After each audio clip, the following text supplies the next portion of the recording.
unmuting myself. Okay. So good morning, everybody. This is another presentation in the History or Evolution of Science Fiction webinar series. And right now we're on module 15, which is the 1980s, How Science Fiction Conquered the World. And just as a start, I thought we would do a quick review of the first part we talked about last 2 weeks ago, which was on primarily science fiction cinema and science fiction awards and the Hugos during the 1980s. So just as a review, the place I began with was with Thomas Disch's theory that the dreams of science fiction become the inspirations and ideas and foundation for the creation of contemporary human reality. His thesis of how science fiction conquered the world. It conquered the world in the sense it provided the means and the visions and the ideas that served as the imaginative material out of which we created our contemporary human reality. What I wanted to highlight, though, with regards to Disch's thesis, is that one important way in which science fiction did, at least in a strong sense, conquer popular culture was through science fiction cinema, which jumped to a whole new level of influence and popularity with the emergence of the cinematic blockbuster, visual spectacularistic types of movies such as Star Wars and Close Encounters of the Third Kind and the Alien series and the Star Trek series. That is a whole huge wave of extremely popular science fiction movies began to appear in the late 1970s, specifically around 1977 with Star Wars and Close Encounters. And from that point on up to the present, science fiction cinema has tended to dominate the top 10 lists every year of the biggest money-making movies of that particular year. E.T. was the biggest money-making movie of the whole period of the 1980s. And I made a comment at that time, which I went into a bit, that the philosophy, the plots, the overall dramas that were developed in a lot of those movies were reflective of a kind of golden age philosophy, a golden age of science fiction philosophy of great battles between good and evil and giant spaceships and various nefarious aliens involved. Even though it had this tremendous power on the culture of the 1970s and 80s, its mentality really went back to the 1930s and 40s versus the kind of science fiction I had reviewed in the module before, New Wave science fiction, which was an effort to try to break new philosophical and cultural ground to create a new vision of the future in the 1960s, reflective of the pop culture movements of the 1960s and 70s. And instead, we have this regression almost to a kind of mentality that's more reflective of the big ship space battles of the 1930s and 40s. Science fiction through the cinema also had a tremendous impact on popular culture through the incredible commercialization of science fiction, which developed in the 1970s and 80s off of the movies.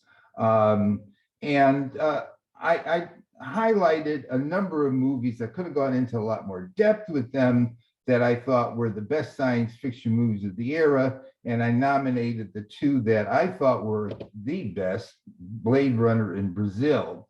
We didn't really get a chance to talk at that time about what other people who were participating in the webinar thought were the best movies of that era. And maybe during our discussion break, we could discuss a little more in some more depth what other people's favorites were. I discussed Blade Runner and Brazil because I thought those were the two best. I talked about science fiction TV as well, noting in particular the resurrection of Star Trek with Star Trek The Next Generation, which started up in the 1980s.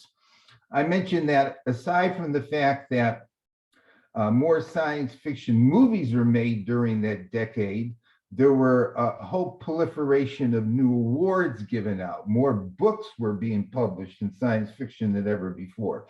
And the whole history of the Hugo Awards and the Hugo Award winners was chronicled with Isaac Asimov's ongoing commentaries in a 7 or 8 volume series of books that came out on the Hugo Award winners of short fiction, which all of which can still be purchased. And so if people are interested in seeing the history of what went on with the Hugo Awards, all of those books with the stories that won every year are available, most of them with Isaac Asimov's comments. I mentioned that there was continuity and innovation during that time. There were old voices who became popular in previous decades, who kept winning awards in the 1980s. And I highlighted Robert Silverberg and Poul Anderson and Ursula Le Guin and Isaac Asimov, and stories that they had written during the 1980s that won the Hugos. And I ended with a discussion of the evolution of science fiction scholarship. I particularly mentioned 3 people, Nichols and Clute, who created and developed, and Clute still with the help of other people, continuing to maintain the Encyclopedia of Science Fiction, and Gunn, who created the Science Fiction Hall of Fame and created a school for the study of science fiction at the University of Kansas. And I mentioned Pynchon and Pynchon's great book toward the end of the 1980s on the history of science fiction up to the Golden Age. And then finally, I mentioned Brian Aldiss, who was a new wave science fiction writer who also wrote 2 histories of science fiction, which received a lot of attention, and ended up concluding with Aldiss's big 3-volume science fiction series, Heliconia, which was written in the early to mid 1980s.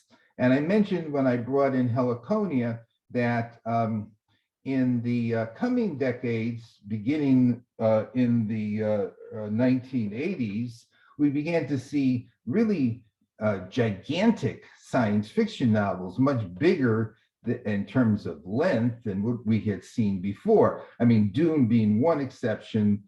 Dune, I think, ran 500 or 600 pages, but lots of stuff got written after this time that was double the length of science fiction novels before. So not only were there more science fiction novels to read, but the science fiction novels got longer, plenty of them. And Heliconian was one, and I think the 3 volumes together are like 1,400 pages. So that was as far as I got. I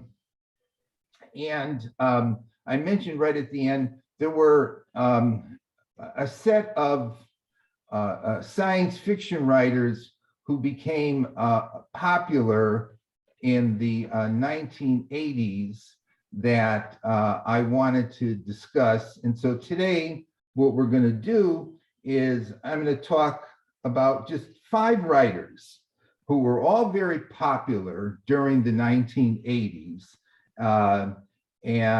This will conclude what really was supposed to be just part 1 of this 2-part module. And the 5 writers I'm going to talk about are David Brin and Orson Scott Card and John Varley and Gene Wolfe and Douglas Adams.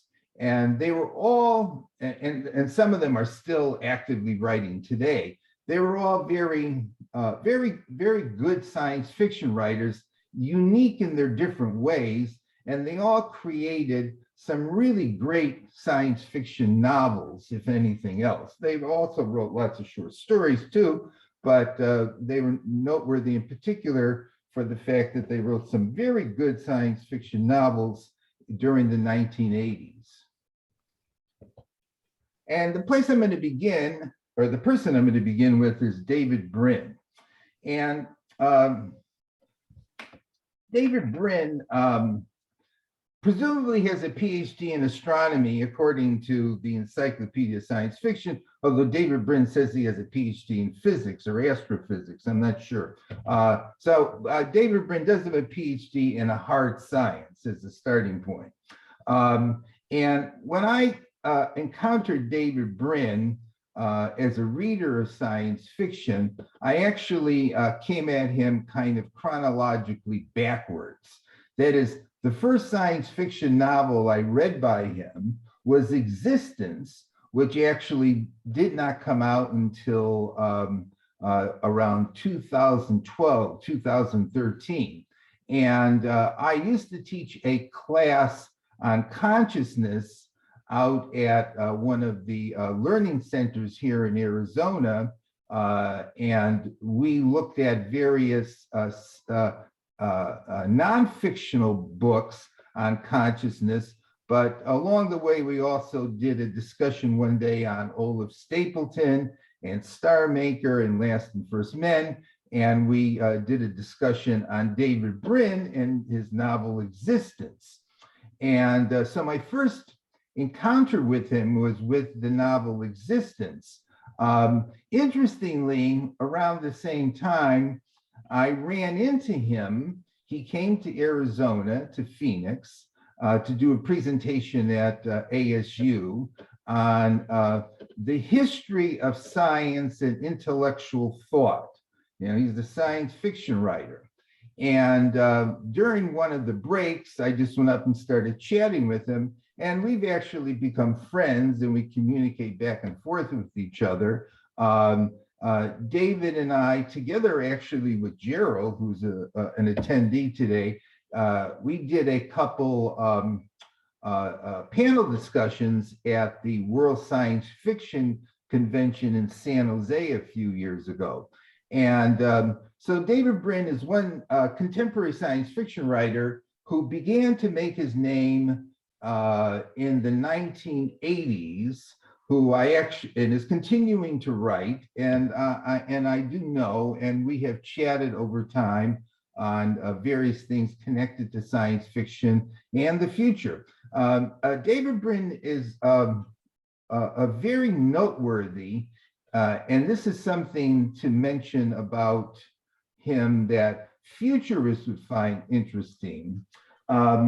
The Urban Developer magazine lists who they think are the 4 most significant contemporary futurists. They use that word. And the 4 people they list include among them David Brin. The other 3, for people who are interested in this, that they list are Mikio Kaku, Ray Kurzweil, and Kevin Kelly. Note that none of them is what we would call for people in the futurist community, someone who is a futurist in the sense of belonging to the World Future Study Federation or the American or the Association of Professional Futurists. They're all more popular writers and very scientifically inclined. And David Brin is not just simply a science fiction writer, but he has written and continues to write a lot on issues pertaining to contemporary society, to our environment, to politics, to the future.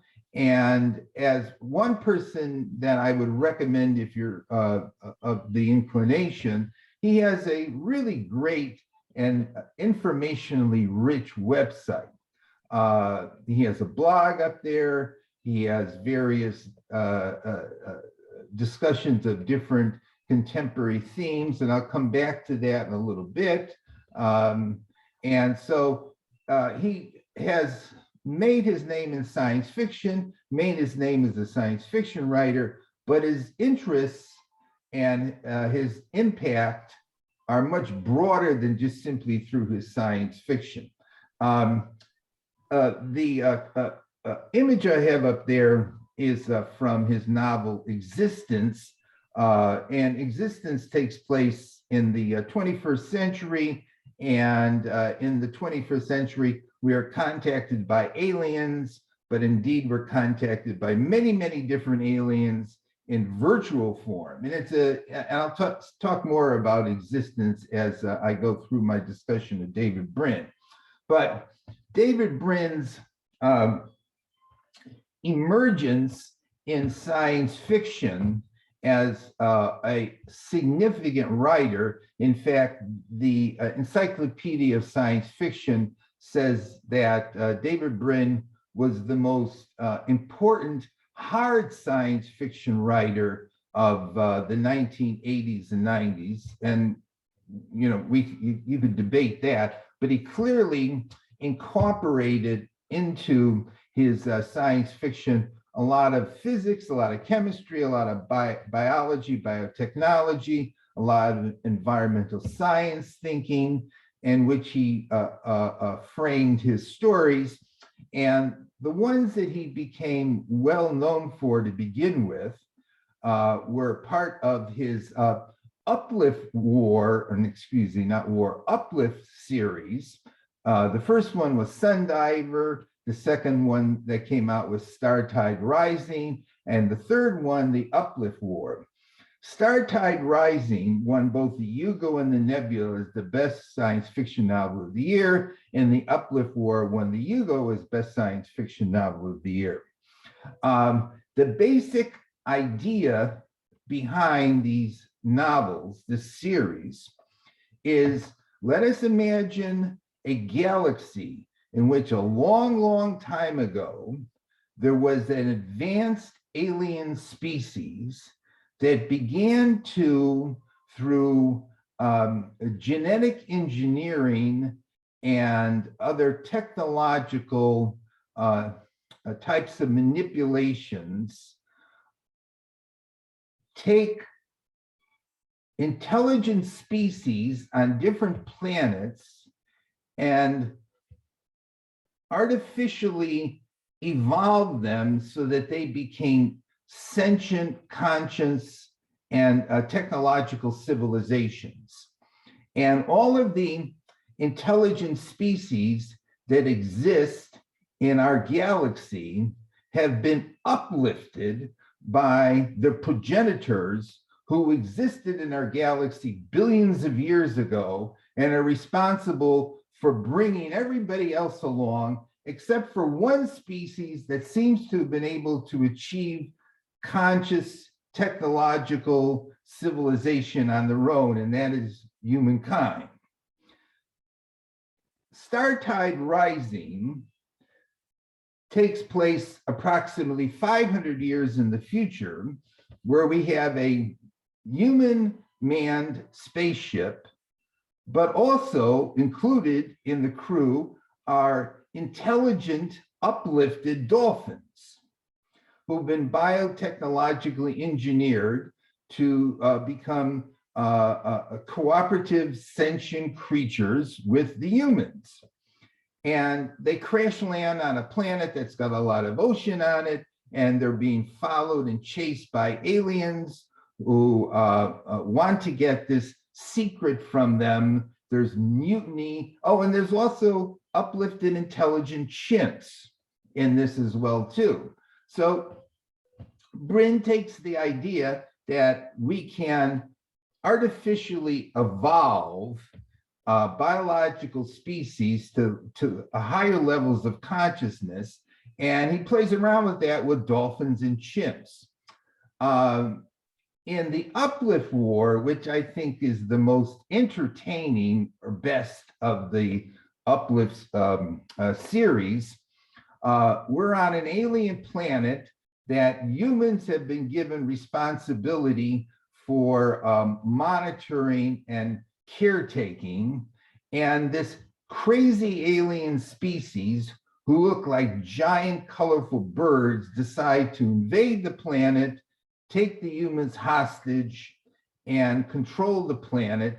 And it's a really great story involving very imaginative, crazy, extreme variety of aliens. And in the middle of this, we have intelligent chimps, and we also have intelligent, technologically capable gorillas, and we have various other alien species. Like on the cover here, we have a timba. Let me see, make sure I pronounce the name correctly. Got to look it up. Timbrimes, who are shape-shifting aliens. And as you notice, as I'm describing this series, Brin is very imaginative in his creation of aliens. And what really stands out in my mind in the Uplift War are not only the intelligent chimps and intelligent gorillas in it, but the amazingly colorful aliens that he creates. Now, as I mentioned, now these came out in the 1980s, won awards, and that was just sort of the beginning of David Brin's career as a science fiction writer. You probably are familiar with other things that he has written or he wrote afterwards, like The Postman, which takes place in the near future, which was eventually made into a movie with Kevin Costner. I don't think the movie is very good. The movie kind of is too long and it drags, but he did get up on the screen with The Postman. Up on the screen here, I also have an illustrated guide of a variety of colorful images of the various aliens that were in his Uplift a novel series. He won a Hugo for The Crystal Spheres, which is an interesting approach to why we haven't contacted or seen any evidence of aliens. Another one of his novels that got nominated for Best Novel of the Year was Kiln People. But I also wanted to mention in particular his novel Earth, because after Brin got into writing the Uplift series, of which there were more novels later on into the 1990s and thereafter, David Brin tackled the near future on Earth, attempting to extrapolate around 50 years into the future and proposing a whole set of different environmental, social, political, and technological developments that could occur in the next 50 years or so, and sets that whole extrapolative vision in the context of a story where a physicist accidentally creates a tiny black hole which sinks into the center of the Earth, with the fear here that this tiny black hole is going to eventually suck up the whole Earth. And that's the story running through the novel. but the novel itself is a very well-developed and lengthy and intricate vision of the Earth with various catastrophic changes occurring environmentally and various powerful technological changes occurring. And he creates this image that in some ways might remind you of the kind of image that John Brunner created in Stand on Zanzibar. And here's where I'll come back to Existence, which he wrote, 20 years after Earth? Because in Existence, he tries to do the same thing. Big, big novel, multi-dimensional extrapolation on the present, covering social, political, technological, environmental changes. And he sets it in the context of, in this case here, aliens contacting us.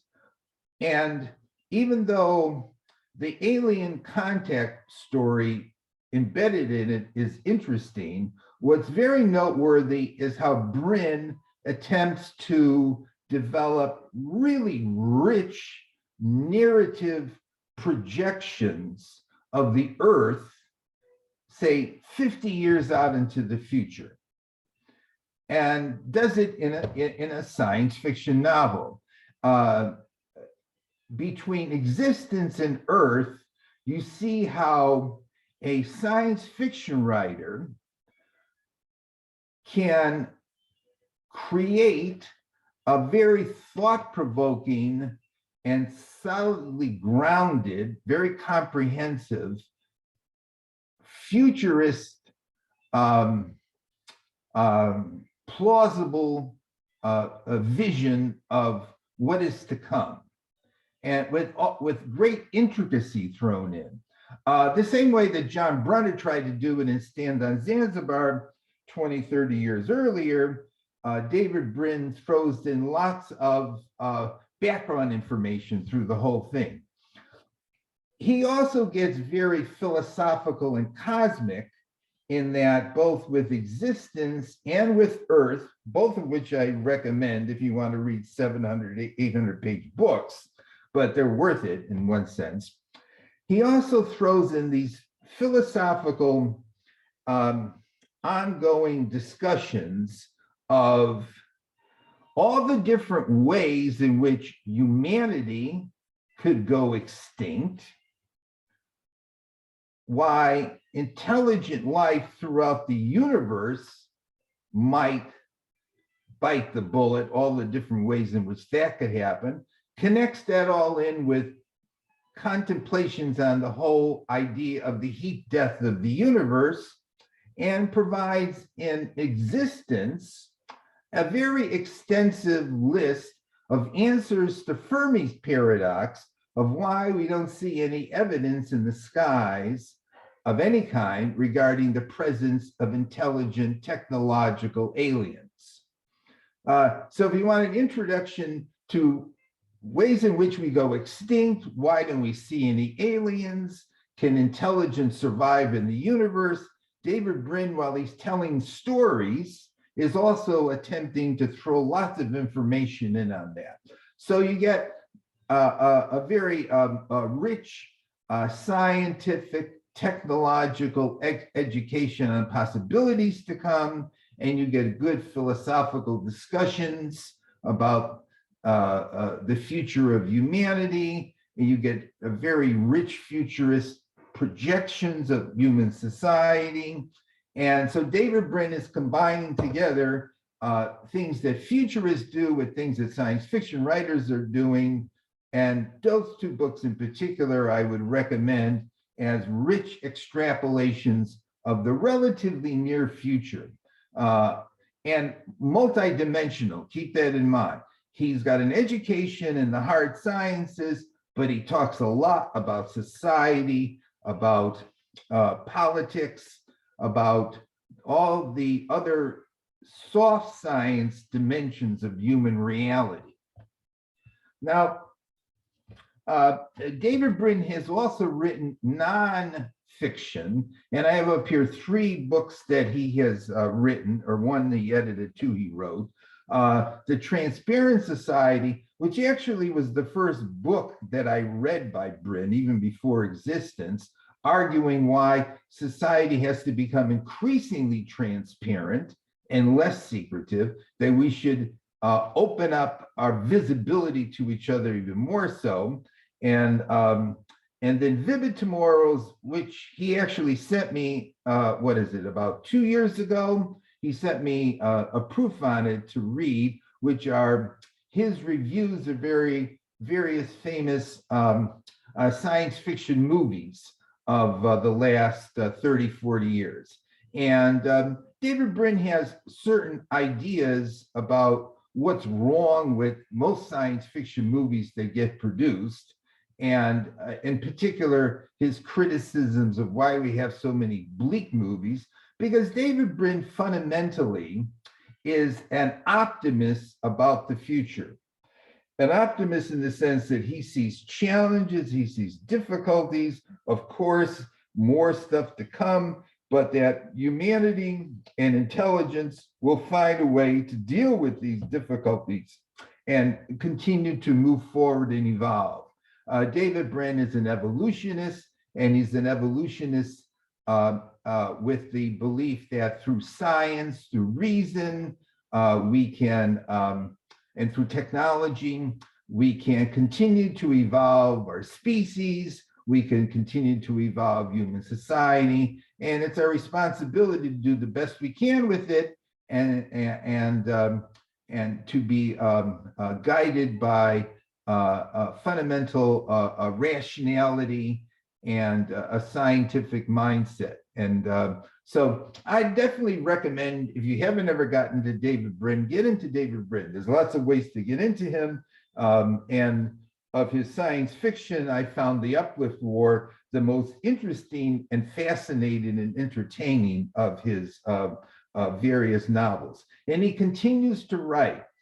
And I think I may have mentioned, and if I forgot, I'll mention it again, is that he has a very rich website.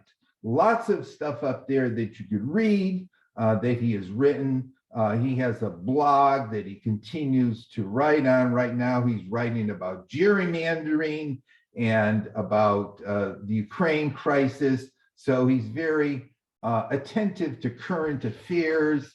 But he also has a lot up there about his science fiction, and he's an interesting character, definitely an interesting and intelligent character, and he's made a 40-year career now out of being a science fiction writer and a futurist who was never really trained as a futurist, but definitely has a lot of interesting things to say about contemporary society and the future. Now, a second person who also has an incredibly rich website, who came on the scene almost at the same time as David Brin, is Orson Scott Card.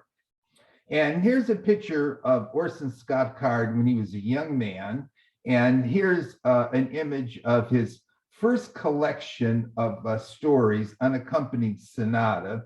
And this is back from the late 1970s, actually. And Orson Scott Card was voted the best new science fiction writer in 1978. And he was writing short stories during that period. And in fact, I think I ran across this in the Encyclopedia of Science Fiction, that in that 1 year period between 1978 and 1979, he actually published 27 different stories. Now, he's a different kind of character, a different kind of person than David Brin, for sure. David Brin's got a PhD in physics, and Orson Scott Card began his intellectual career writing plays and poetry and being an active member and actually being a missionary for Mormons belonging to the the Church of Jesus Christ of Latter-day Saints. Orson Scott Card got his education at Brigham Young University, where he majored in theater. Much different than David Brin.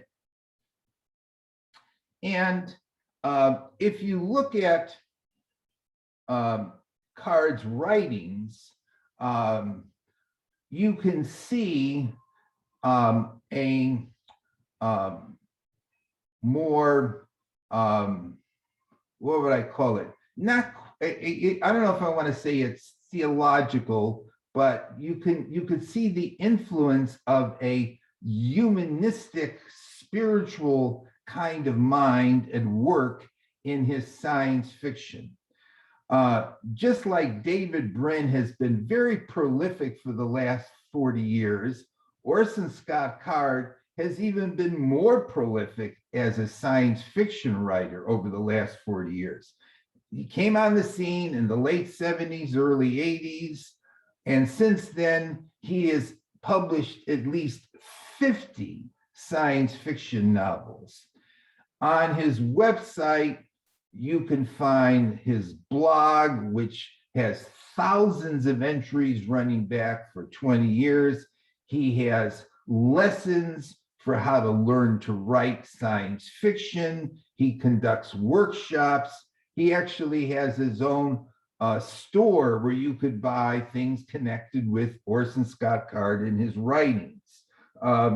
He has 20, 30, maybe more videos that he's done that you could watch for free that are up on his website. He is a huge commercial production of advertisement for himself.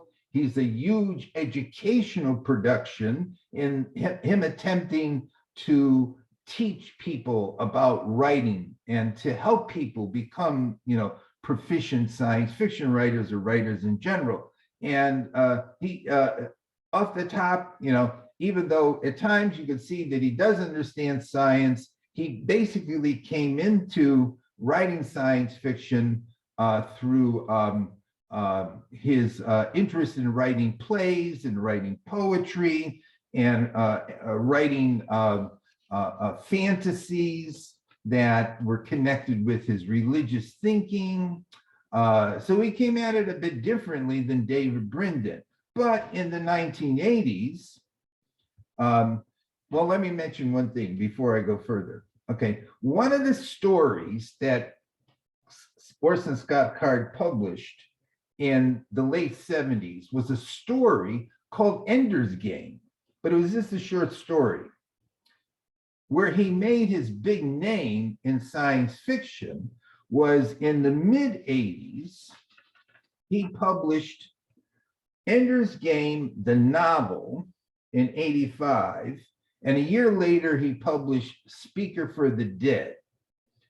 Both novels won the Nebula and the Hugo consecutive years for Best Novel of the Year. And actually, just checking, I don't want to say that this if I'm not correct, but at least Speaker for the Dead won the Locust for Best Novel of the Year too. And these novels came out about the same time that David Brin was writing his Uplift novels. People are more familiar with Ender's Game, in part because they made it into a movie in 2013, I think. But having read both of them, I actually think Speaker for the Dead is a better novel. Ender's Game is great, but Speaker for the Dead, I think, is even better. And these came out in 85, 86, both won Best Novel of the Year. Now, I mentioned in 77, Orson Scott Card had published a story called Ender's Game. As the next few years went by, he was working on a novel. The novel was the beginnings of Speaker for the Dead. And as he was developing that novel, through conversations he had with professional associates and I think his wife, I'm not sure, it came to him that in order to successfully pull off publishing Speaker for the Dead, he had to go back and turn Ender's Game from a story into a novel, because he needed to create the context that would be the beginning of Speaker for the Dead. So Speaker for the Dead actually as a novel came first into his mind, and then he decided he'd have to go back and do Ender's Game first. So he would create a well fleshed out character to be the central character, the Speaker for the Dead, in the novel that he had originally started with. So given that convoluted development, let me explain what these two novels are about. Ender's Game is a novel that I recommended to all of my children to read, because I thought Ender's Game was an excellent narrative about how a young boy developed character and discipline and self-confidence, and it did it in a very realistic fashion.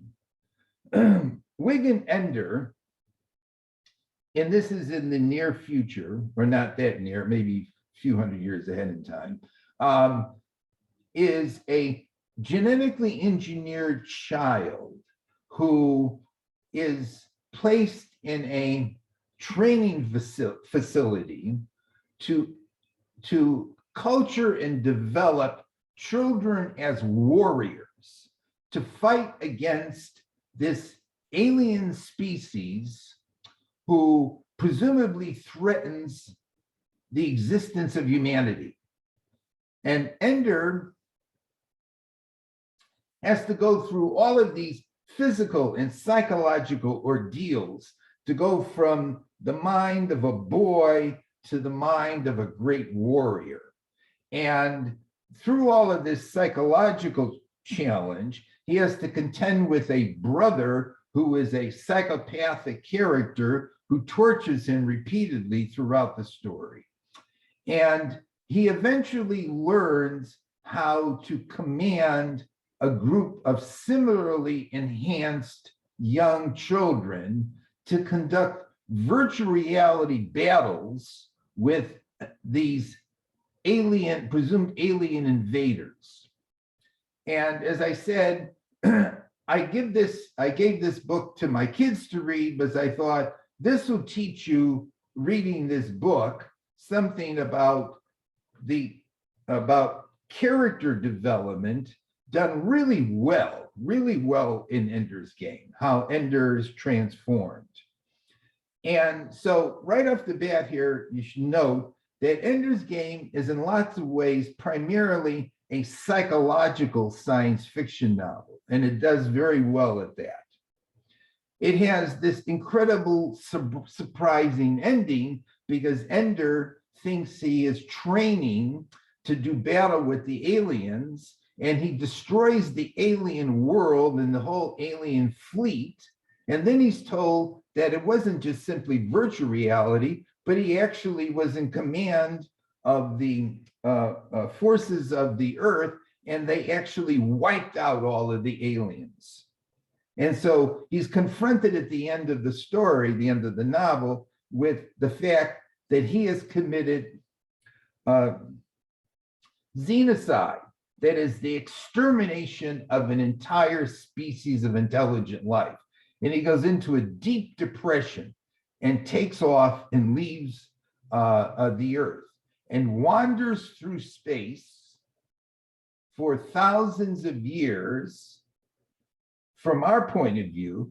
But since he is in a faster than light spaceship, he's actually only aging like 15, 20 years through the whole time he's wandering through space.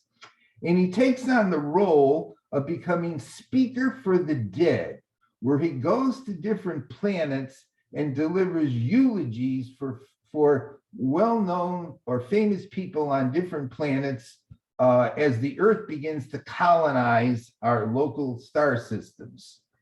And Speaker for the Dead begins where Ender is asked to come to this planet, which has an intelligent form of life on it. But this intelligent form of life is extremely peculiar.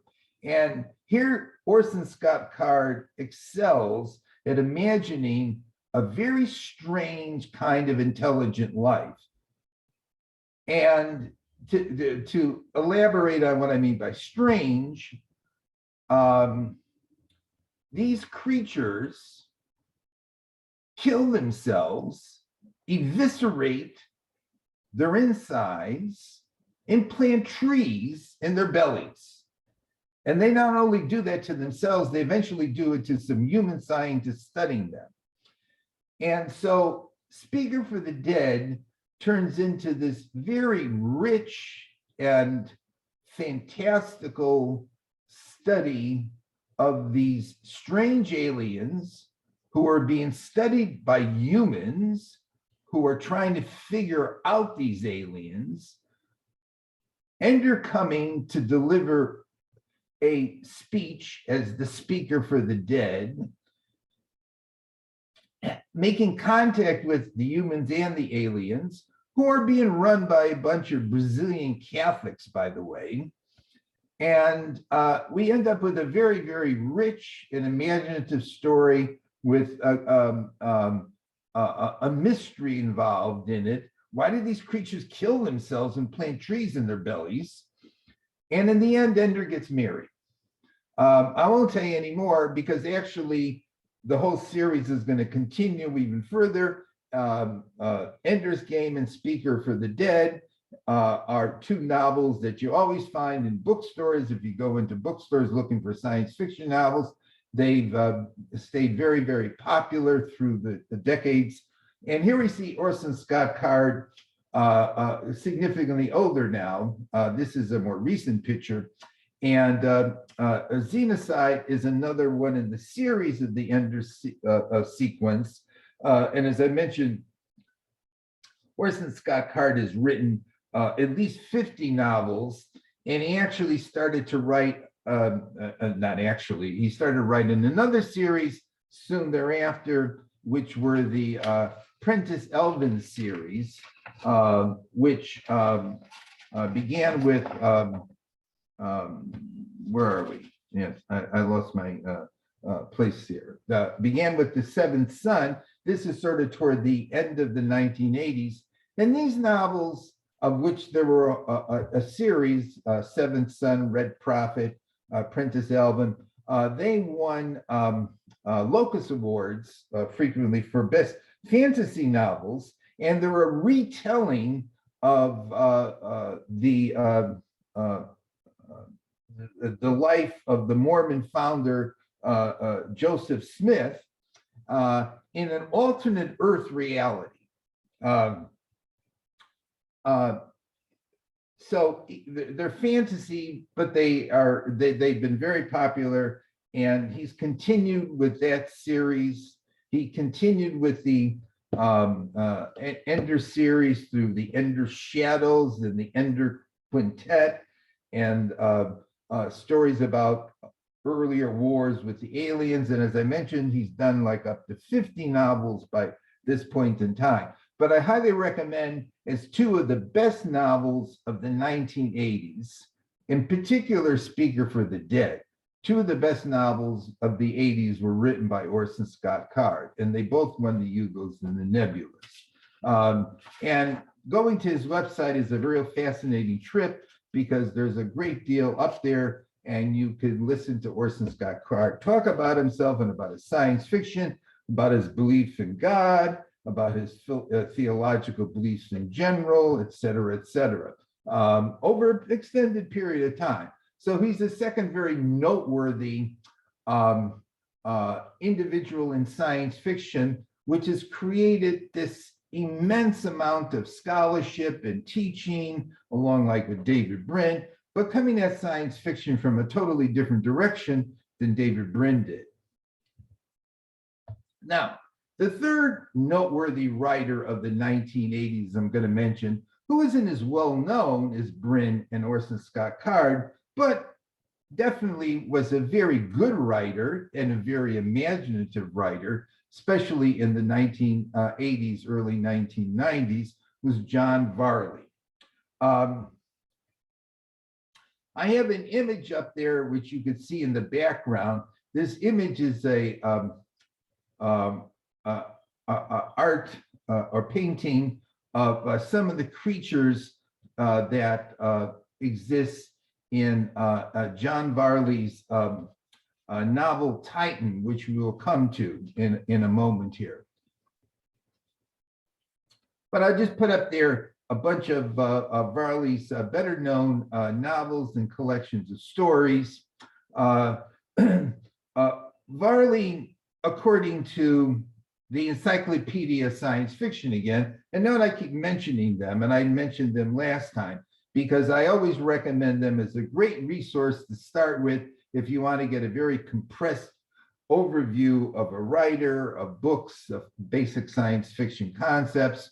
The science fiction, Encyclopedia of Science Fiction identifies John Varley as the person who was seen as the most significant new writer of science fiction in the late 1970s. And John Varley was a clear and interesting writer, wrote a lot of good stuff. And the first thing that he wrote that he became particularly known for was his novel. Here's how you, excuse me, here's how you pronounce it, Ophiuchi Hotline. And the Ophiuchi Hotline takes place 500-600 years in the future, after aliens have come to the Earth and in the interest of whales and dolphins have exterminated most of the human population and sent us running into outer space, where we have become genetically altered through our own development of science, and we exist as clones. We have multiple versions of ourselves and begin to receive messages from some other group of aliens even further out into the vastness of space. And it's a very imaginative novel with lots about biotechnology in it, et cetera, et cetera. He first won a Hugo for his story, The Persistence of Vision, which is an interesting story about humans who are blind and deaf, but could see more deeply into reality than us sighted individuals. In 1979, he published the first volume of his trilogy of the Titan trilogy. And there were 3 novels in it, Titan, Wizard, and Demon. And this is where he got imaginative in a different kind of way, which is that it's in the 21st century. We are first journeying to the moon Titan, one of the moons of Saturn, and we discover this giant torus-shaped structure that's orbiting Saturn, or orbiting Titan, I'm not sure. I think it's orbiting, yeah, it's orbiting Saturn. And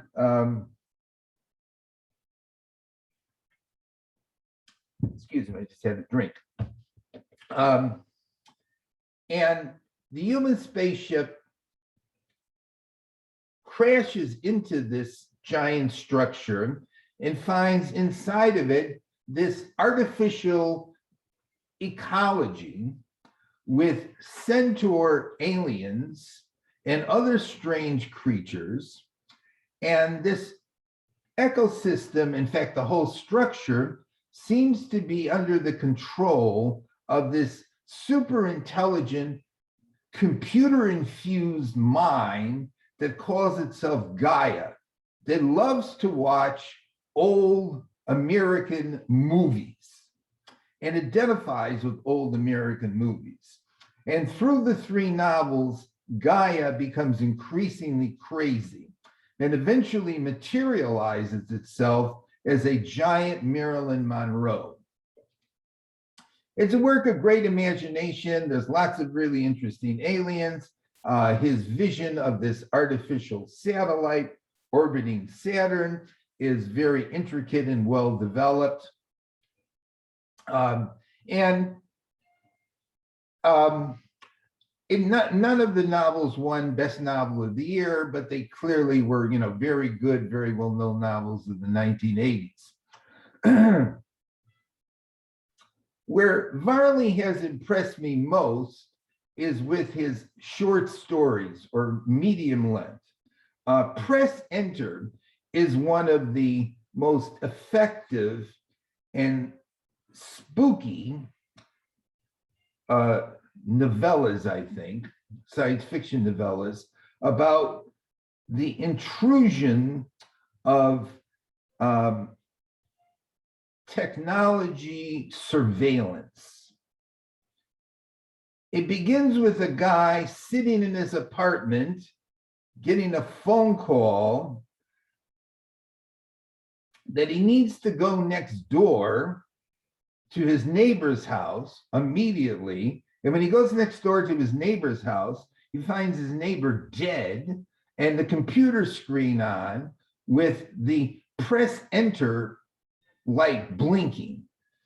And as time goes along, it's a discussion of how there are powers behind the scene that invade our reality and are monitoring us all over the place. It's very, very good, written back in the 1980s, I think. And it actually won the Hugo that year for, and the Nebula for Best Science Fiction Novella.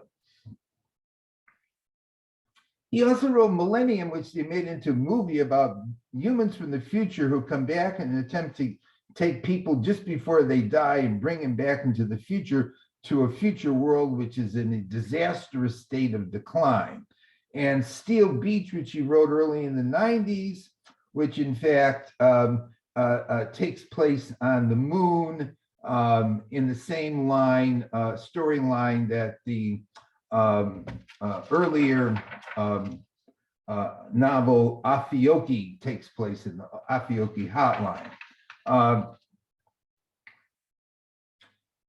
One of the one that won a Hugo was by Varley, which was titled The Pusher. And it's about a man who keeps coming back to Earth and goes and sits in parks and other places and watches little girls. And it is very, very squeamish, unsettling story with a very strange ending to it. So Varley was a good, Varley was a good storyteller, very imaginative, was popular, in the 1980s especially, and there were great hopes for him. He never wrote a great science fiction novel, but he wrote a lot of interesting stuff during that period. And I don't know if he's continuing to write, but indeed he was one of the best well-known writers during the 1980s. Now, we come to somebody who's totally different than the first three that I've mentioned. Douglas Adams. In the beginning, the universe was created. This made a lot of people very angry and has been widely regarded as a bad move.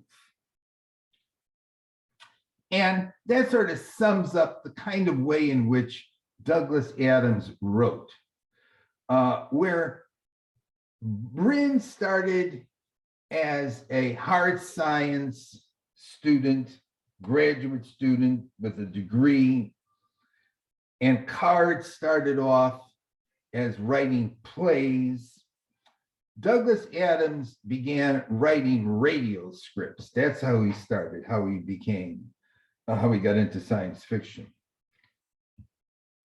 And this quote here is from his first published novel, The Hitchhiker's Guide to the Galaxy, which I used to think, and it still may be the case, it's sort of up in the air, is in fact the biggest selling science fiction novel of all time. Some people will say that Dune is the biggest selling, But numbers that I had back from before, from some resources I found, had Hitchhiker's Guide to the Galaxy is selling like 16, 17 million copies, about the same number as Dune sold.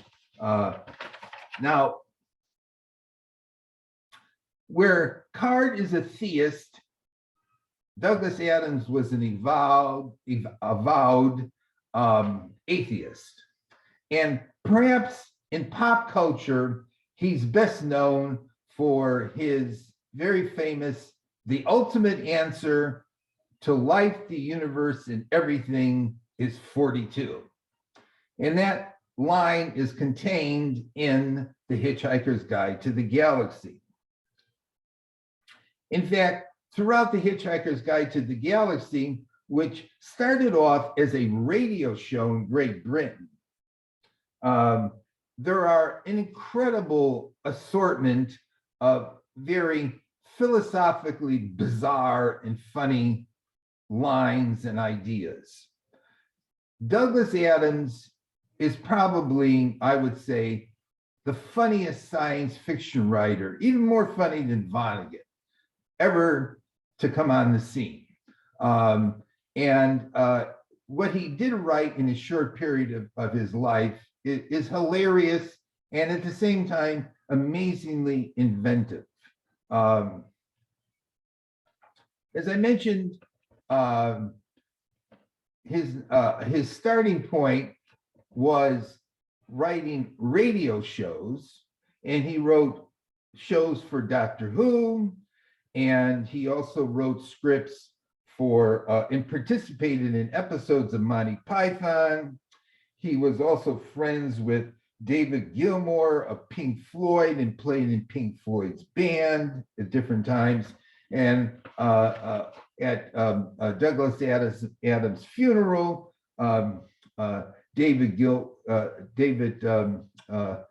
Gilmour of Pink Floyd performed. So Douglas Adams had connections with various figures and movements in pop culture, was involved in pop culture.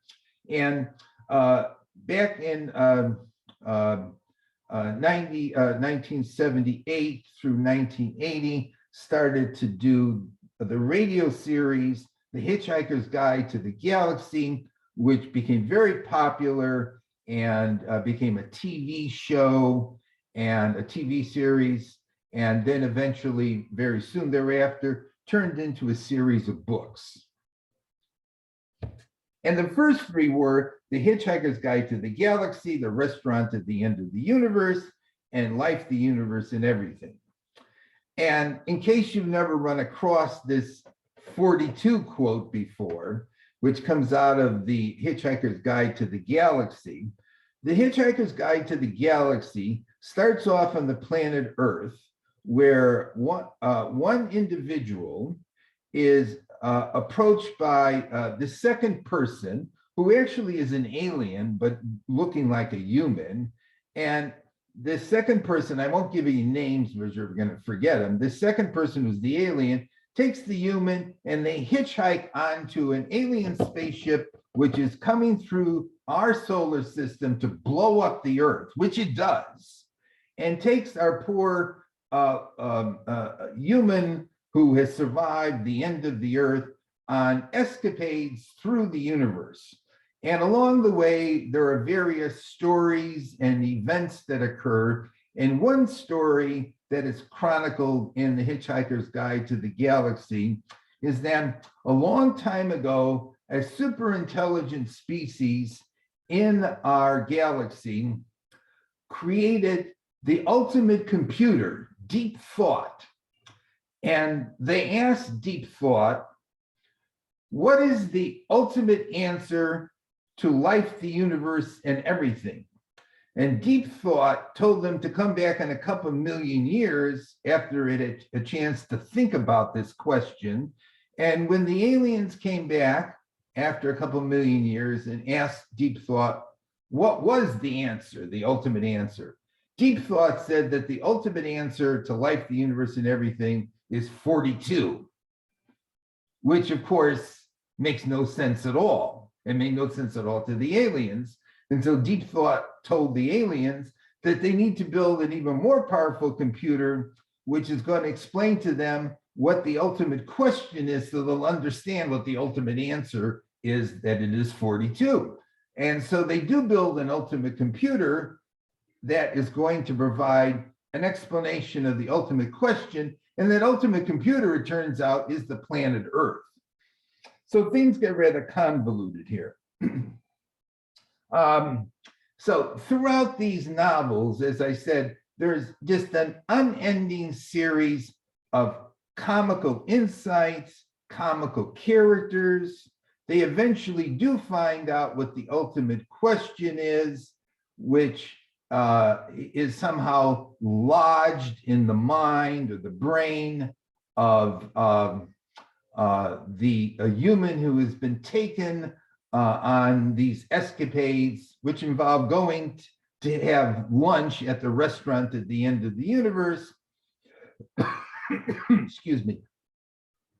And when they find out what the ultimate question is, the ultimate question turns out, what do you get when you multiply 9 by 6? Which of course doesn't equal 42. And just things go on and on and on. The Earth gets recreated, the Earth gets destroyed again, eventually the universe gets saved, and all possible Earths get destroyed again, and the saga goes on and on and on. We find out who's managing the entire universe, who's a little old man that lives someplace in some quiet corner of this planet somewhere in the universe. And then Douglas Adams eventually wrote 2 sequels, or actually 2.5. So Long and Thanks for All the Fish, that's a line that the dolphins tell humans.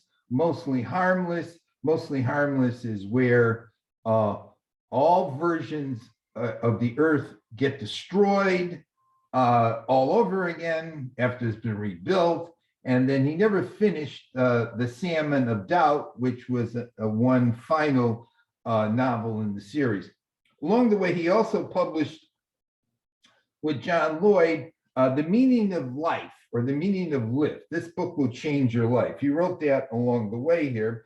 And he intentionally called it by that name because Monty Python was coming out with the movie at the time, The Meaning of Life. And if you watch The Meaning of Life by Monty Python, you'll see that at the beginning, it's actually spelled The Meaning of Lift, which is a connection with Douglas Adams' book. And Douglas Adams published this book to get some publicity off of Monty Python's The Meaning of Life. And so Douglas Adams wrote these incredibly comical, incredibly inventive, big-selling science fiction series.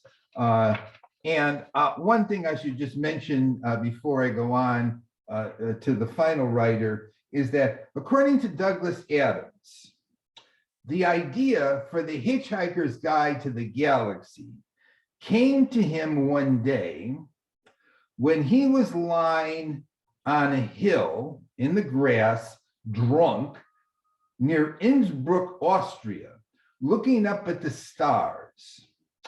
And he asked himself in a drunken state, you know, they have hitchhiker's guides to Austria and all the different European countries and other countries around the world. Why don't we have a hitchhiker's guide to the galaxy? And so presumably the idea first occurred to him drunk, lying on a hill near Innsbruck, Austria. There's so much intricacy in his comedy, so much inventiveness in his comedy that he's one of those writers that you would say, well, you can't really appreciate him unless you just sit and you read him, because Douglas Adams was, aside from being very, very funny, he was very, very inventive and very, very imaginative. It's too bad he died so young. But he really made a big splash and very significant writer of the 1980s with his Hitchhiker's Guide to the Galaxy series. Now, finally, we come to Oh, I forgot, I have one last item up there at the end, which were his second series, The Long Dark Tea Time of the Soul, and Dr. Gently's Holistic Detective Agency, which I didn't mention at all. But that was the second comical series he started, which wasn't science fiction, and I had that right up at the end. But now we come to our final author of the 1980s, who lots of people will say in science fiction circles was the greatest author of science fiction of the 1980s, Gene Wolfe. And Gene Wolfe has been described as the Melville of science fiction by Ursula Le Guin. Gene Wolfe, after his early stuff, his first relatively shorter fiction, would enter into this sustained creation of one continuous story, which lasted 15 volumes, and I will come to that.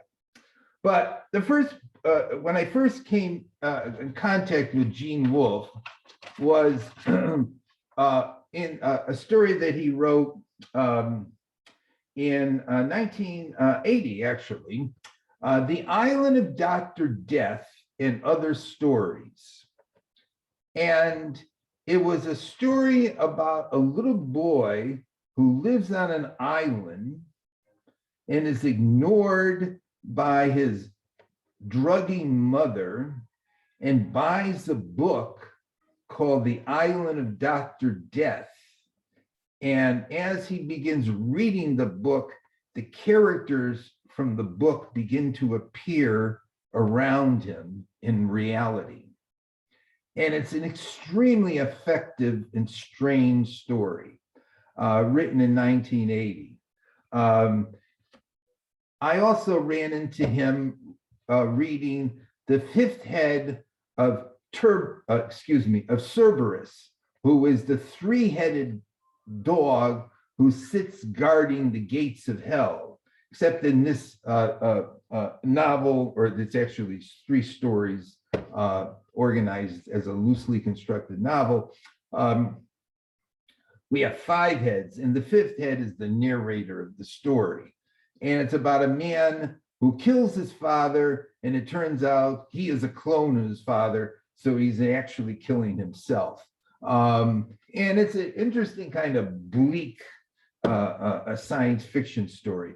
A lot of Gene Wolfe's shorter fiction has been collected together in The Best of Gene Wolfe, and I have that up on the screen in case you want to read, you know, his shorter fiction as opposed to reading his longer fiction. In fact, The Island of Dr. Death and Other Stories, now keep in mind that's the title of the story, was one of four stories that Wolfe wrote back in the early, in mid 80s, and that had connected names. He wrote The Island of Dr. Death and Other Stories. He wrote The Death of Dr. Island. He wrote The Doctor of Death Island, and he wrote Death of the Island Doctor. And the four stories are sort of connected together in various ways. But in 1980, he started to write this 15-volume series of novels, all as one continuous saga. And Neil Gaiman, who is a contemporary science fiction writer, has stated that this is the best science fiction novel of the last century. The title of the first cluster of these novels is called The Book of the New Sun.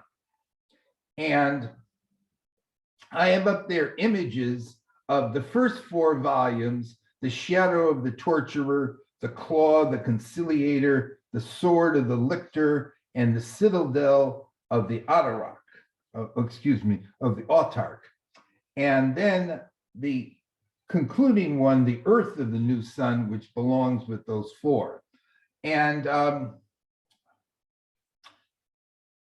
these novels take place in a vastly distant future, vastly distant, the kind of future that Jack Vance wrote about, the kind of future that was imagined in what's his name's great novel of the distant future. It'll pop into my head in a moment, back from the 1920s.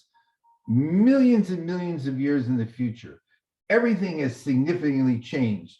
The central character in the series is a torturer apprentice. And this torturer apprentice who lives in a citadel, which is actually an emptied or abandoned spaceship, is going to go on a journey. And the journey is going to take him across this distant future Earth where fantasy and science and strange happenings are mixed together in an extremely intricate fashion. And it begins where our torturer apprentice, whose name is Severian, is booted out of the citadel that he is in because he has been kind to one of the prisoners, a woman in that citadel who is being tortured, and she wants to commit suicide, but the powers that be will not allow her to commit suicide.